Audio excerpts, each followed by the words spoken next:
let's start with the poll. How many already know Google Trends? All right, only 16% of our participants, they know about the Google Trends. Rest 84, they don't know about the Google Trends. So that's fine. So let's start learning and discussing what is Google Trends. Google Trends, you can easily, you just go to Google, write Google Trends, and it will open a portal for you. What is that actually? It is an online portal of Google which carries a lot of data related to internet searching. And it stores and analyzes more than 3 billion daily Google searches that are carried out globally. It is publicly accessible. It's something new. They have started it in 2004. Now they have a handsome amount of data of last 20 years, but still it remains underutilized because it was not many of the researchers are aware of using this tool. It is a form of big data, and it provides insights into population behavior and health-related phenomena. And it helps to know what is the geospatial and temporal patterns related to different keyword searching on internet. So temporal means time trends, and geospatial means geographical. So we'll focus today on actually how to use this data. It is very important to understand this term, relative search volume. What is that actually? Let me first show you how the Google Trends look like. Open this portal, write something. For example, I'm writing here research. Now you see this line. What is it showing? The searching related to research is it is increasing, decreasing. It has a certain pattern. So what is this scale actually? This is what we will learn initially. This is the first concept to build on. This is actually a relative search volume.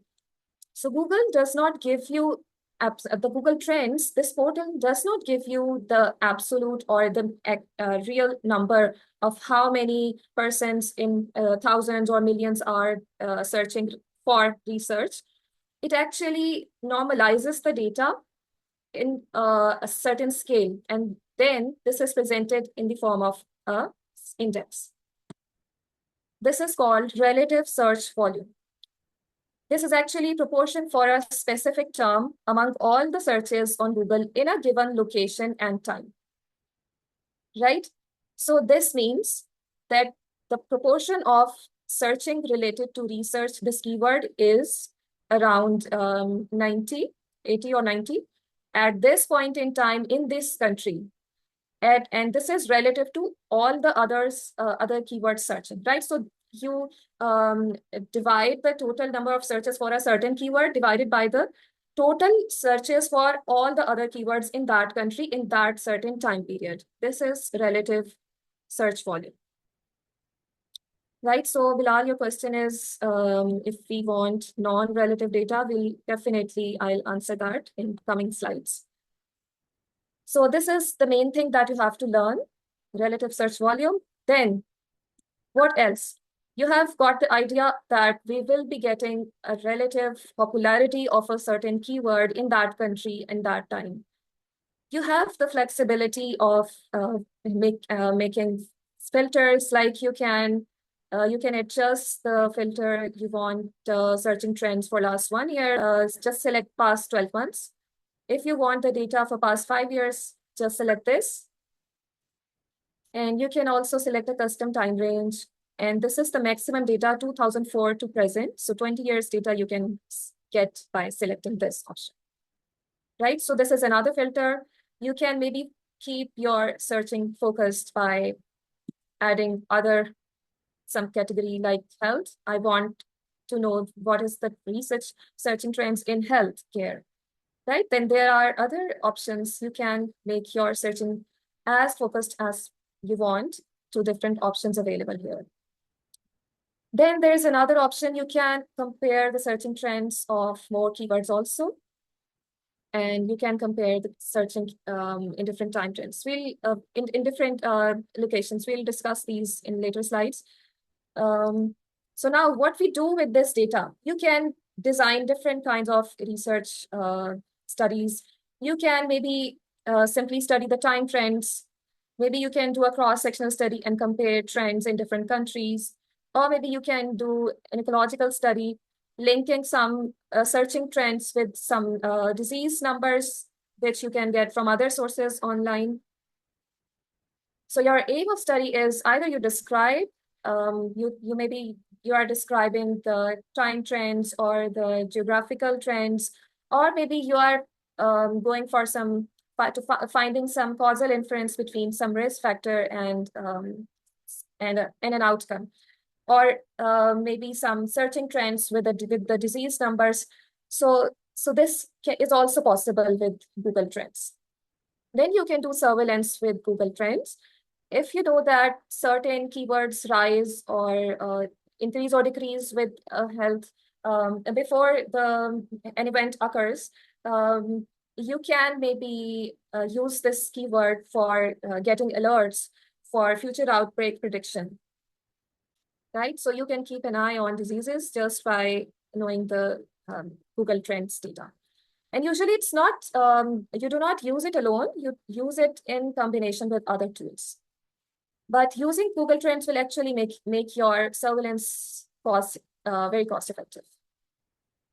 So I'm going to show you some of the publications that I've seen using Google Trends. These are not all, I just added a few, just to show you what kind of studies are designed around using this tool.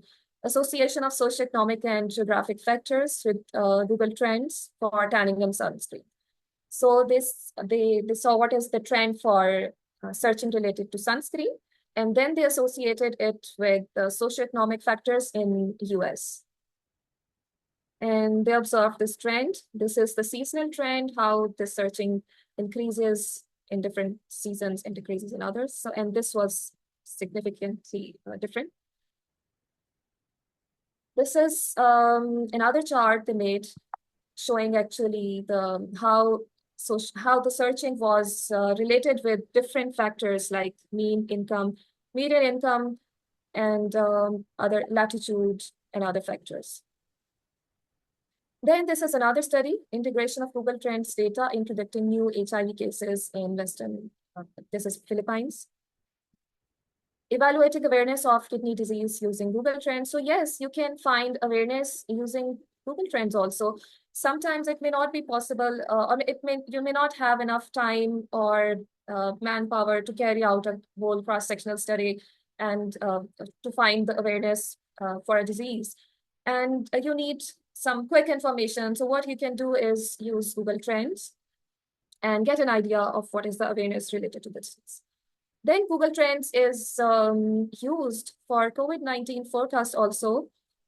And you can see how this COVID-19 deaths was actually, it was increasing with the searching. The searching was related to loss of taste. So people started searching for loss of taste on internet, and they observed that it is actually related with the rise in COVID-19 deaths. So this was helpful in COVID-19 cases forecasts also, but not in all countries. In US, it was actually more useful. Because, in every country, the user searching internet access, English use, it may be different. And so in some countries, this correlation will be more prominent. So you can use Google Trends, especially in these countries, for surveillance. Then this is another study predicting COVID-19 new cases in California with Google Trends and a machine learning approach. So they actually combines Google Trends. And as I discussed earlier, it's not necessary that if you are introduced to this Google Trends, you start using it as a single tool for your research or for your surveillance. You can combine to make it to a better use of it.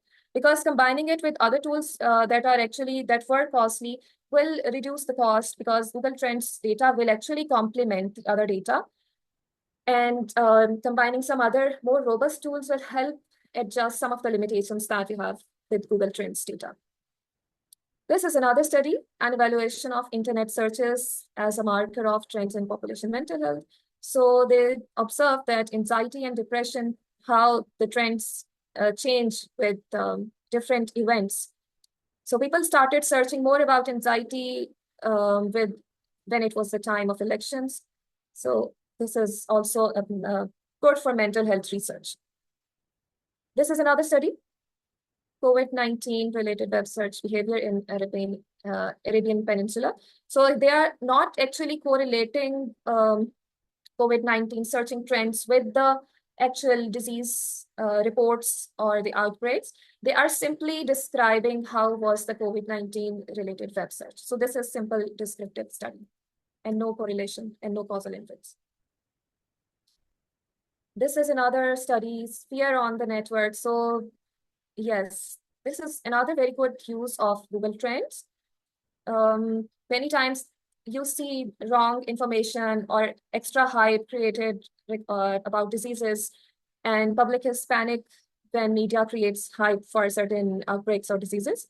Then you can monitor through Google Trends what is the trend, how much the public is panicked. And this is actually helpful for public health persons, health educators. They can keep an eye on how much is the fear related to a disease. And you will see different spellings, actually wrong spellings. And you have to, when you are using Google Trends, you have to adjust, you have to actually find all the different spellings that your population knows and uses to actually know the real fear about the disease.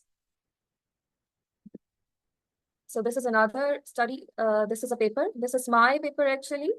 I have shown here what is the trend related to research papers purchasing. Some researchers buy research papers just for reading. I think it is very, I should make it full screen. So some researchers buy research papers only for reading and to cite those in their publications, which is fine, which is ethical. Some actually buy research papers that are ready-made just to get their name in as an author, which is unethical. So I actually searched what are the trends related to both of these type of searchings, ethical and unethical. And this was the trend that I observed. This was unethical searching. Now let's learn how to access Google Trends data. We have already seen the portal, and we have learned the concept of relative search volume. How is that actually analyzed by Google? As we discussed earlier, each data point is divided by the total searches of that geography in time.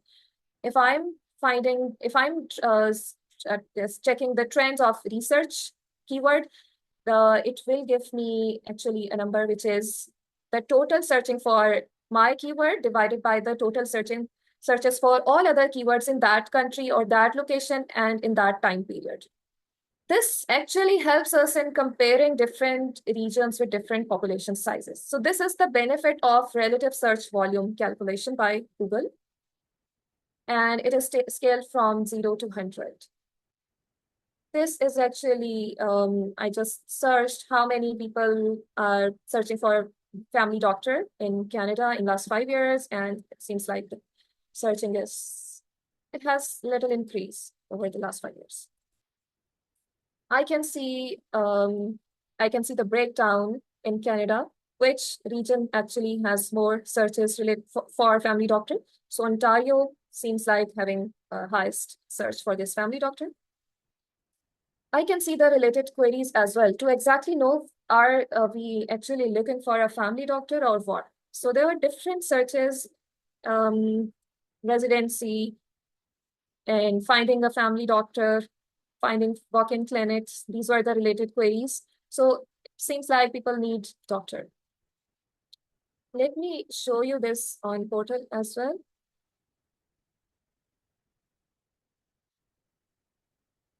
Okay, so you can see here, this is the portal. Let me write family doctor. And the search is increasing. This is the last 20 years data. Let me have the last 5 years data. So if I scroll down, I'm scrolling down to see exactly the breakdown in different regions of Canada. Can you please keep your mic mute? So you can see here different provinces have different searching trends. बस ठीक है Dr. Rafi, can you please kindly mute any participant who Yeah, mistakenly I submitted? have muted. Okay, thank you. So you can see the trends in different provinces of Canada here. Right, scroll down further and you will see the related queries, and this will help you understand what exactly they are actually searching. So there are different search keywords which shows actually that they need a doctor and they are finding a doctor mostly, right? So this is how we get an idea of the trends, the needs of our people in different countries.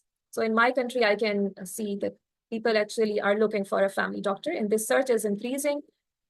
And this search was highest in Ontario, and in my province, it was third in the list.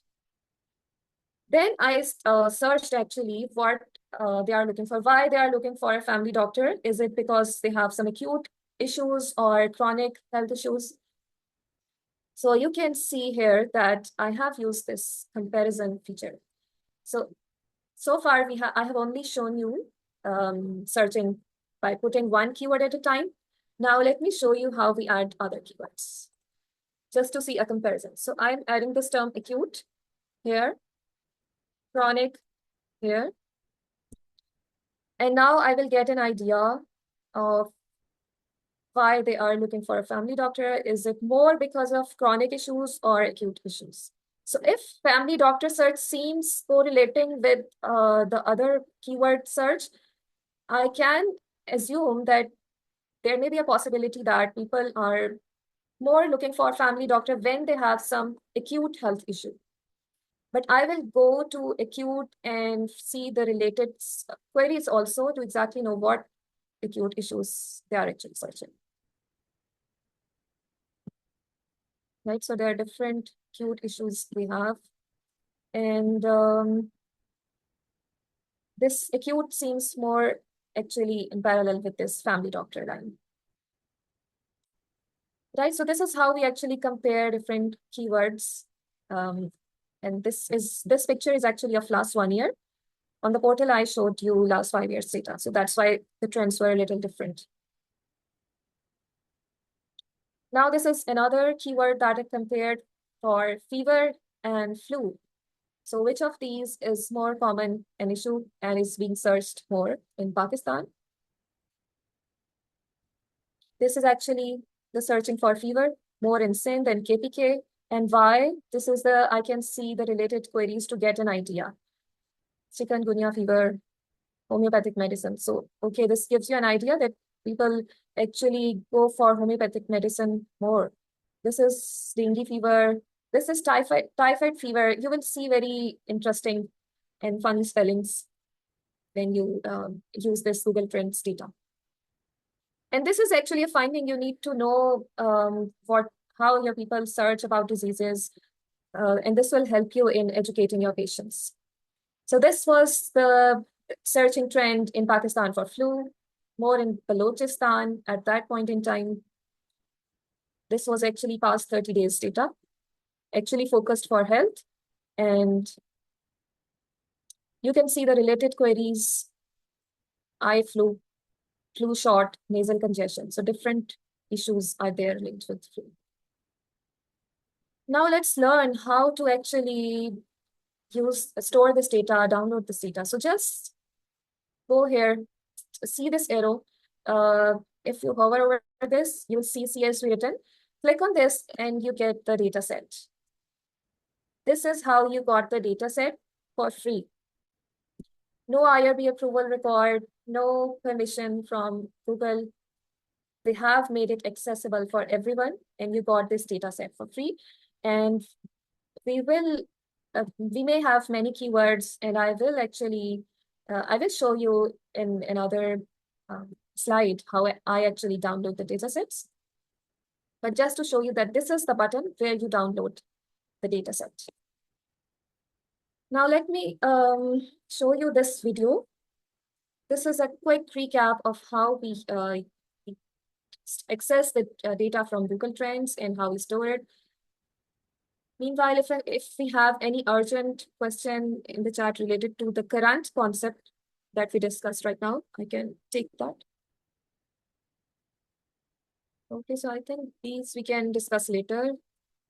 Let me just run this video.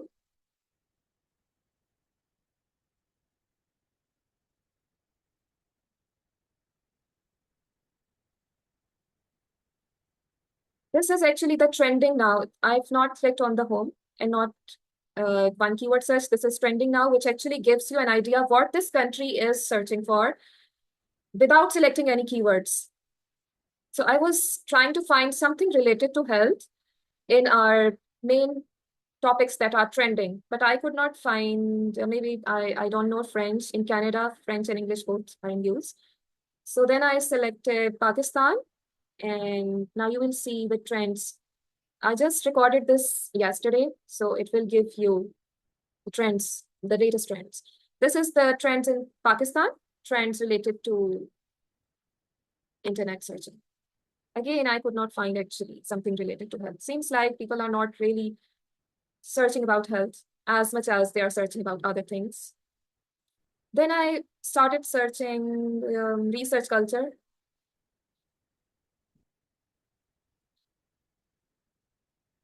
So I observed these trends of last 5 years, how this keyword research was more popular on internet. It actually was increasing in the last 5 years. And you can see here how much is it popular in Canada, Pakistan, and other countries.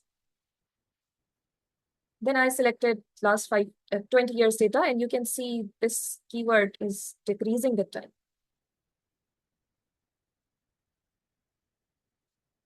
Then I compared Canada research with Pakistan research.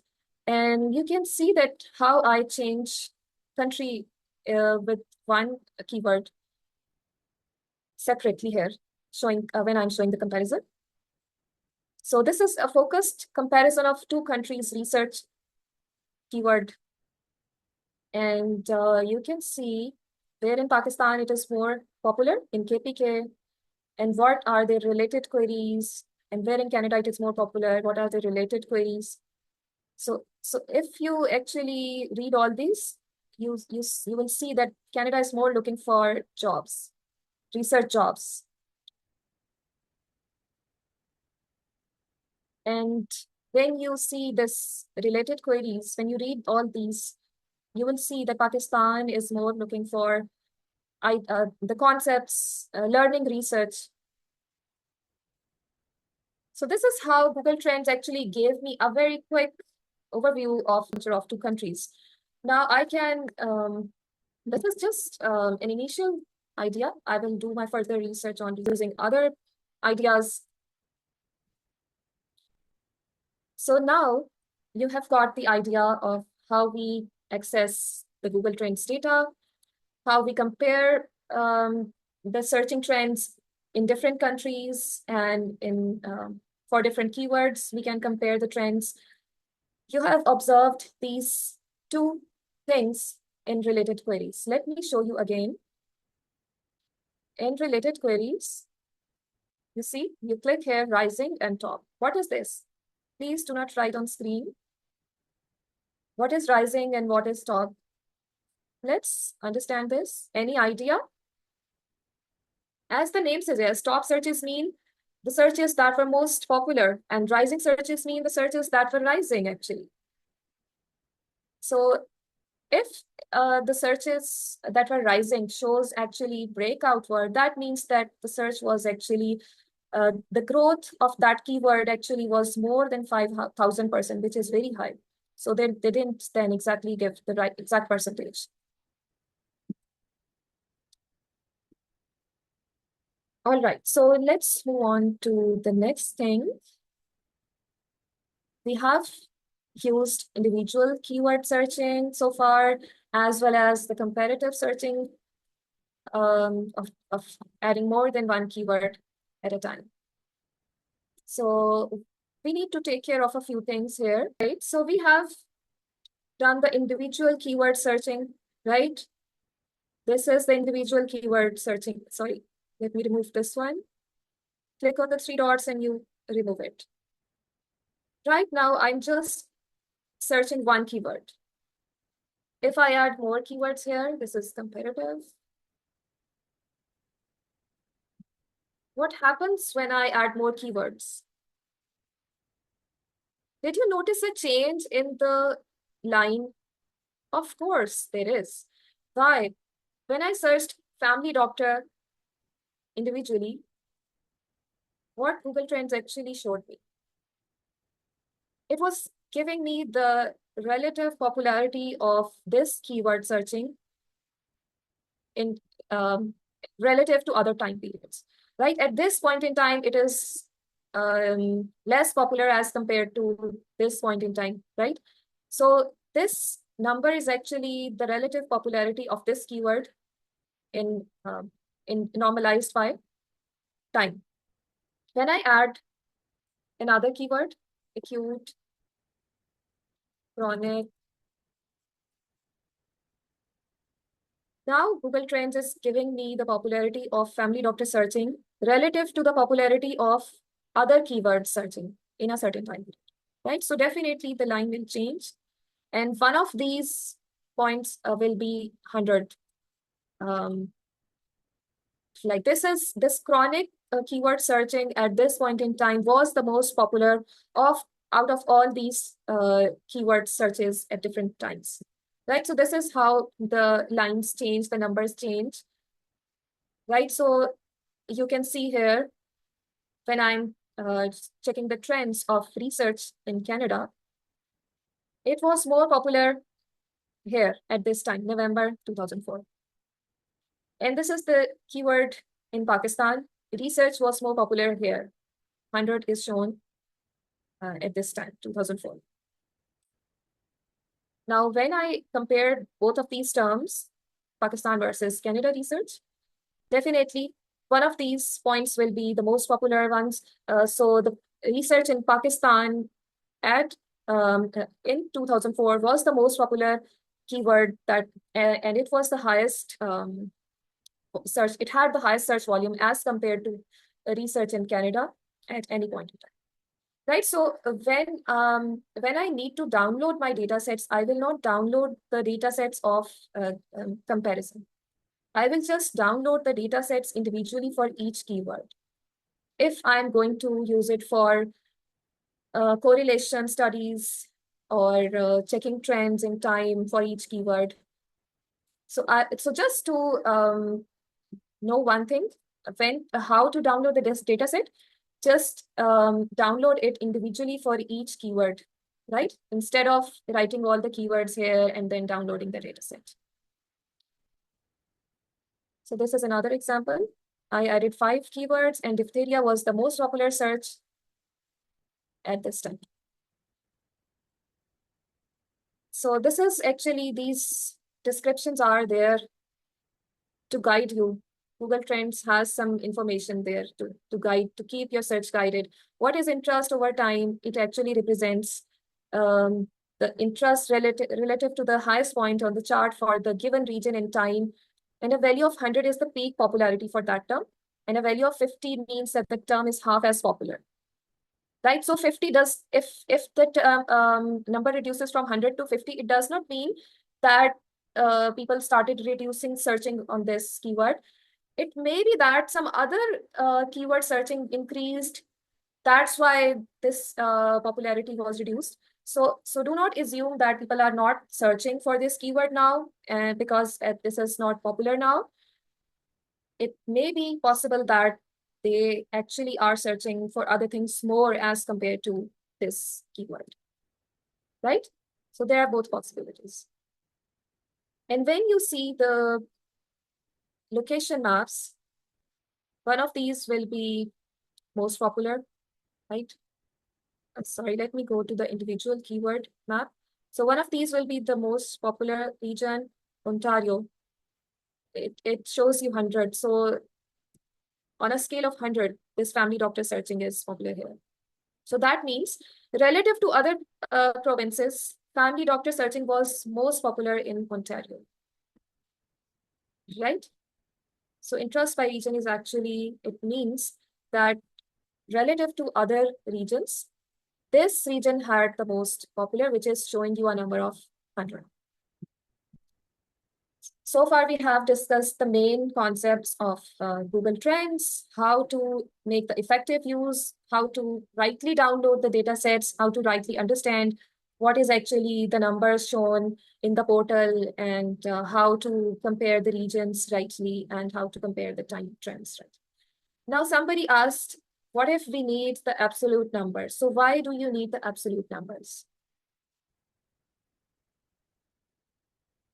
Sometimes we actually need it because maybe I'm correlating the numbers with the disease incidence numbers, raw numbers with the trends, where I'm not comparing any other region, but only I need data only for my country, where I actually need the absolute number. So there is an option which is actually not exactly free.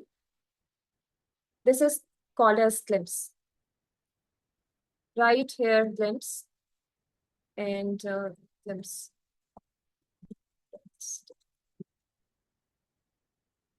Open this portal and you can start searching it. You have to add this as an extension to your Chrome, and it will allow you to access the absolute numbers for a keyword searching. I have recorded this actually in a video. Let me show you. Okay, now. So you have to add this extension to your Chrome.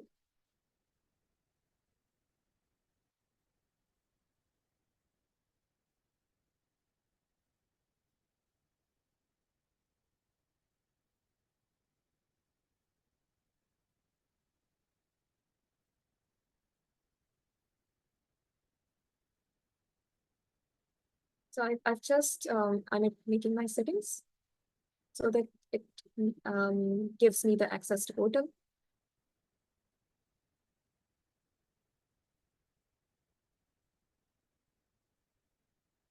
So you can turn on here and you have the option of getting 10 keyword searching in 1 month. If you want more, you have to pay this. So this glimpse is free. You have free credits for a month, only 10 credits.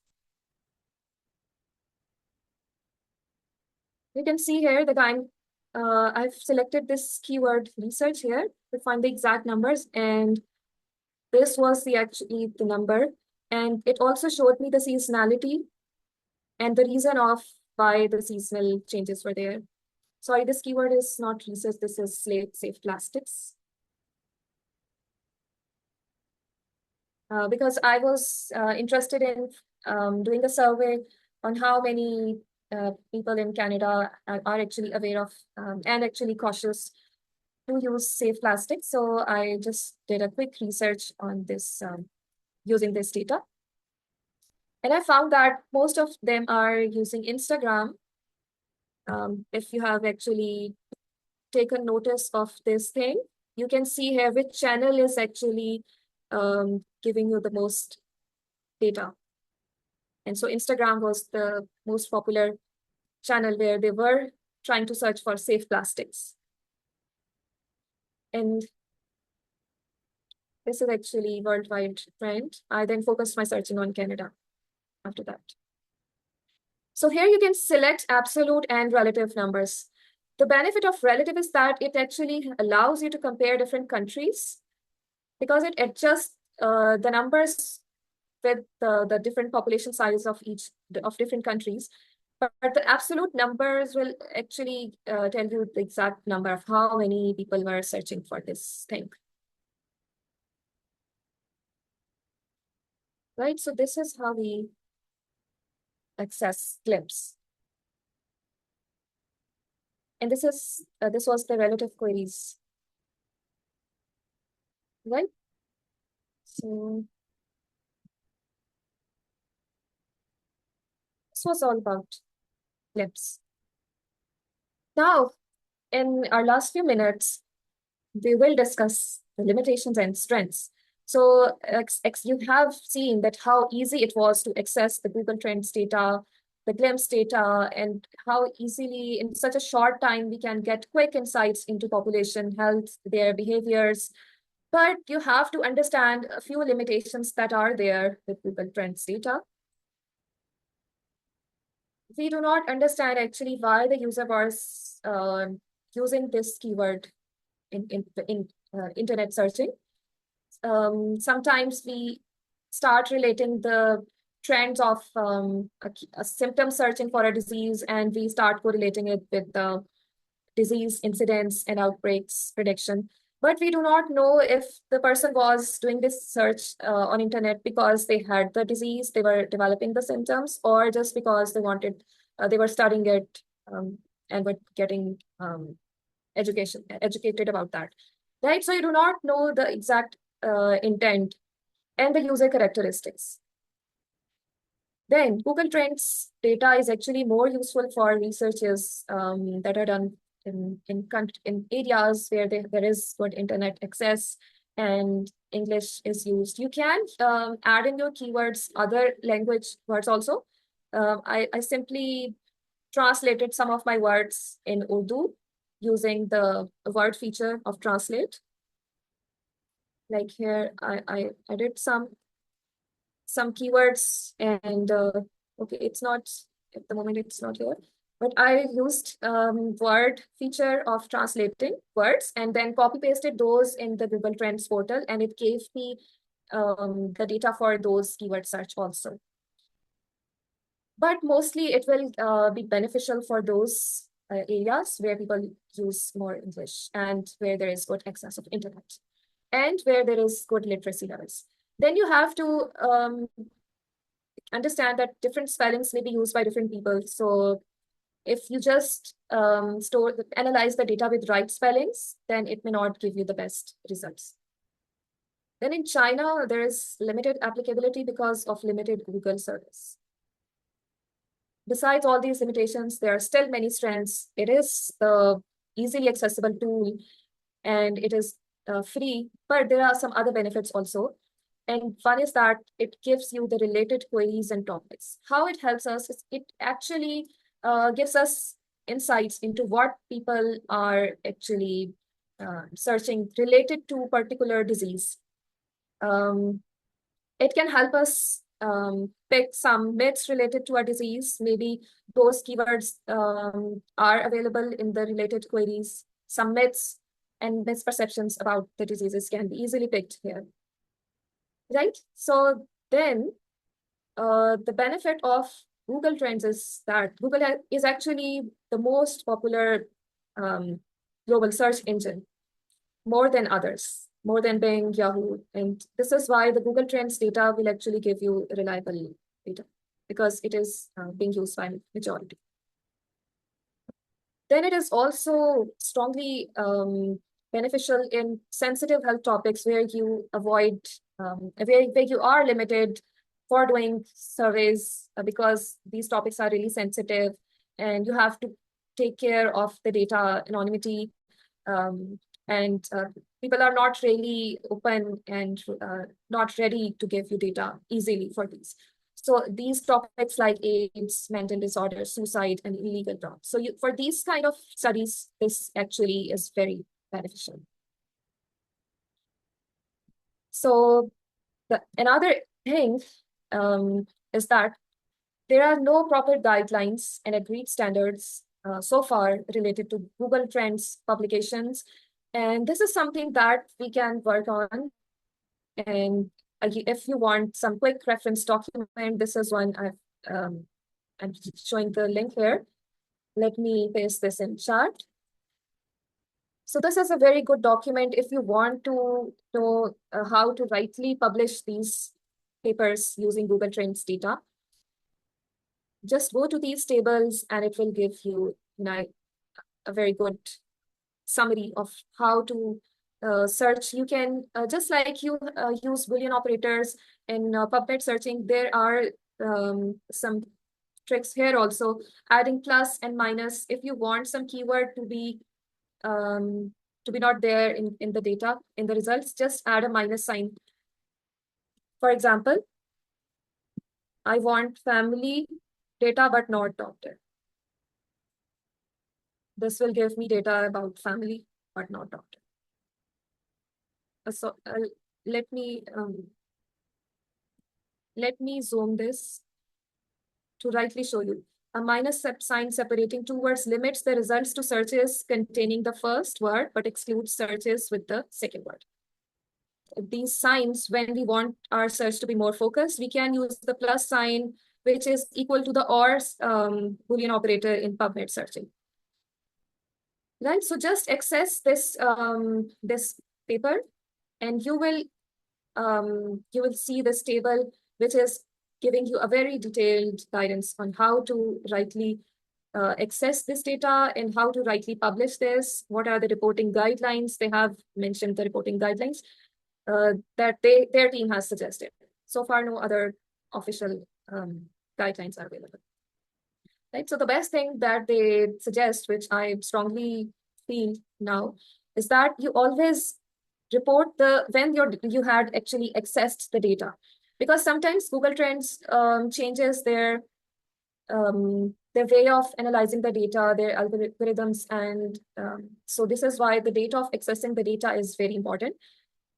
Then it's good to actually take the screenshots of your searching and make this raw data available online, maybe as a supplementary document with your publication. Right, so there are many researchers now who are trying to evolve this, making new methods, combining Google Trends with other things to make more effective use of this tool. And WHO also recommends this actually. Who is actually using it? It's still not a very known tool, but we have seen that the publications are rising. There's a 7 times increase from 2009 to 2013. The median citation rate is 7 per article, which is good enough as compared to other scientific article citations, which is 7.64. It is more commonly used in infectious diseases, mental health, NCDs, and general population behavior. And the validity was actually high among surveillance studies. 92% were validated against a reference standard data source.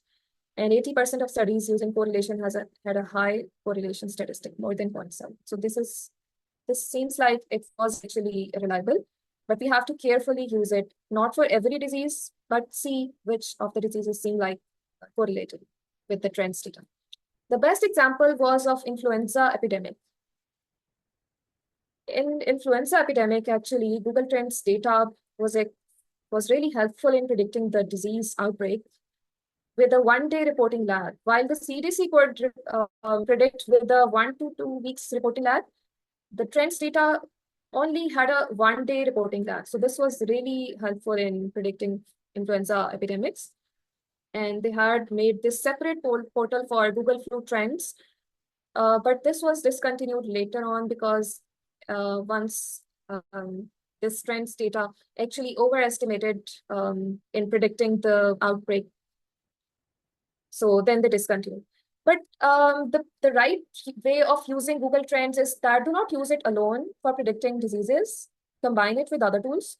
If the searching is increasing for a disease, then there is a high chance that it is increasing because people are having symptoms, and you can think that, okay, some outbreak is going to happen. But there is a chance that there is also a chance that people are searching more for it because of some media campaigns. Maybe the media is creating hype for something, and this is why people have started searching for this disease. So at that time, when Google Trends actually overestimated in predicting the outbreak, there was some media campaign. WHO is actually, it recommends that we understand community concerns and questions. It actually encourages focusing on this science of studying what is the information there available, what information is there regarding people searching about diseases, because they say that many times the health authorities that are trying to help to educate public about a disease. The wrong information on internet actually um, it does the opposite of that, and the wrong information which spreads actually undermines all the efforts of public health agencies and the physicians. So they actually encourage keeping an eye on these community questions, searching, and concerns. And this is called infodemiology, which is actually too much information, including false or misleading information in digital platforms. And the study of this information is infodemiology, the science of distribution and determinants of information in an electronic medium, specifically the internet. It is actually infodemiology, and the benefit of studying this science is to inform public health and public policy. So this is something which is taking now more popularity. People are exploring this because now we have got a 20 years good data available to us, and it has been seen as something reliable and efficient. So now it's good time to focus on this and make use of this tool. I have added some videos also for how we actually analyze the data in using this Google Trends datasets. And you can, I will share the link in the chat. Just take one link and you can access the other videos in that channel. This is the way forward. We need to do more studies with this tool to help develop this infodemiology science and to find how reliable is this in predicting other diseases. And we suggest that Google should collaborate with researchers to further evolve this tool. These are some of the references, and this was all about today's discussion is complete. Now I'm open to any questions and comments and feedback. I hope this was clear, Dr. Sadia. Thank you so much for such an insightful session. In a very simple Thank way, you. you have elaborated about the Google Trends, that how they can shape the research perspective, especially regarding the public health and health research. So now the floor is open, the house is open for question answer session. I would like the participants to ask questions, put their queries in chat box, as well as you can ask your questions directly from Dr. Bushra by unmuting yourself from mic. So first of all, I shall read all of the queries you have penned down in chat box, and then I shall invite all of you for one-to-one question answer. So should we start, Dr. Bushra? Yes. So is how much Google Trends based studies are worthy? Like, are they of comparable value of cross-sectional or review studies? Well, this is also answered in my latest slides. Let me go back to that again. So the citation rate of 7 means that it was actually, it was found as valuable by the journals. And I have opened one article with me. You can see this was published in a good journal. And this is just one article because I was following this for a publication, a similar topic. And you can just do a quick review of the articles that are published using Google Trends. And you will see, I have shown you many publications, and these are in good journals. All right. Every tool has its different value. Cross-sectional study has a different value. Definitely, we need all the study, all the tools and all the study designs. It just depends on your resources, how much you are ready to invest in a research, and you can select your tool and study design accordingly. Exactly. And you can combine this tool with other tools. Maybe you can do a cross-sectional survey on awareness related to something and also add some information from Google Trends.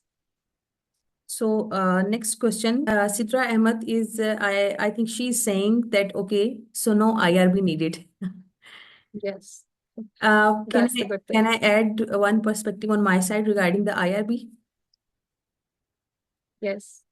Sidra, we don't need IRB for already available data, internet data for the use of their data. We just need to access the data site we can request them for the data access, but we don't need IRB approval, as well as we don't need IRB approval for systematic reviews, narrative review articles, and to some extent in educational researches, when there is some, until unless there is no sensitive information is involved, you don't need IRB, but some journals even ask about the ethical approval even for the educational researches. So that's my perspective regarding ethical approval requirement. IRB is the real pain. I understand for many students and doctors, they have real issues with getting approval for their research. Yeah. So if you do not have time or resources or access to data, then you can use this. Actually, this is least focused niche in our country. That how can we simplify and make the process of ethical approval easy for the participants if they Yes. want to conduct a research. Plagiarism issue, Dr. Tahir? No, there is nothing about plagiarism here. Okay, somebody asked, okay, how do you compare CDC Wonder data with data from Google Trends? So, see, Google Trends is data for internet searching, and these other sources like CDC, WHO, or so the disease numbers I get from these sites, WHO or CDC or other sites, right? So that data is about disease and other things. And the Google Trends, it's different data. Perfect. It doesn't give you the disease numbers or prevalence or incidence. Perfect. So there are some morale boosting comments. We should share those comments as well. Dr. Bushra, as expected, an excellent session, wonderful presentation, Dr. Bushra. Mr. Bas is saying, thank you, ma'am. It was really helpful. Wali Muhammad is saying, thank you so much, Dr. Bushra, as always, for such a great session. Shafi Armagan, excellent presentation. Hafsa Fahad. So for comparison, I think you have catered this query. How do you compare CDC Wonder data with data from Google Trends? Okay, fine. Can we use the data further as a whole research, means the way we do for other research types, for example, writing manuscript from it? I mean, is this the same as we collect data from questionnaire? Questionnaire data, that is primary research, and it is definitely, you are not collecting data about internet searching, right? So that is something else. Basically, this is secondary data. The Google Trends data is data about internet searching. How many people are doing search for this topic, this disease? So Google Trends data is not disease numbers. It is not my answer to something. Questionnaires, we throw questionnaires to get your answers for something. So that is quite a different thing. And we do not give questionnaires to people to ask them, please tell me how much searching do you do for this keyword. So that is actually a different thing. All right. It depends on what your research question is. Next question is, in countries where use of Google search is not as much as countries like US, how to interpret Google Trends or generalize the results?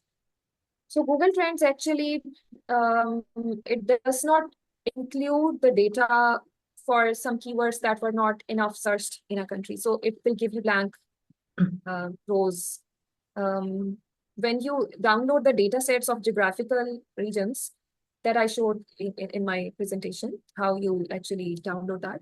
So you will see in Excel sheet that some of the rows will be empty for some of the countries. And that is because of very low searching in that country, and it will come empty. So you will not actually include in that data in your analysis, and retain only those countries for which data is provided by Google. All right. Right. So Google will only provide the data if enough searching was done in that country for that keyword. Perfect. So now I would like to invite all of the participants who want to ask the direct question from Dr. Bushra. You can raise your hand and unmute yourself and ask the question.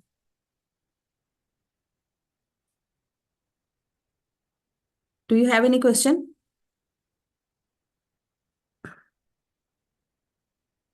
Thank you, Dr. Wajahat, for the appreciation. Yes, it was a great collaboration. Thank you I so think much. all have shared their queries in the chat. Thank you so much for these All right, comments. Dr. Bushra, let me connect with Dr. Rafi. Dr. Rafi, do you have some question in our live session from YouTube? Yes, ma'am. We had questions on YouTube, but all have been answered. All right, all right. So, concluding this session, I'm really grateful, Dr. Bushra, for such an enlightening and insightful session. I hope all of the participants have learned Thank you. lot new things, and I'm really grateful to all of those participants who are still there till the end of the hour. And your dedication, your motivation, your active participation, basically all these things that boost up the morale of a facilitator as well as the organization. So, happy learning, stay blessed, and take a lot of care. Allah Hafiz, everyone. Allah Hafiz, Dr. Thank you so Bushra. much. Thank you Thank so you, much. Lafis. Allah Thank Hafiz. you.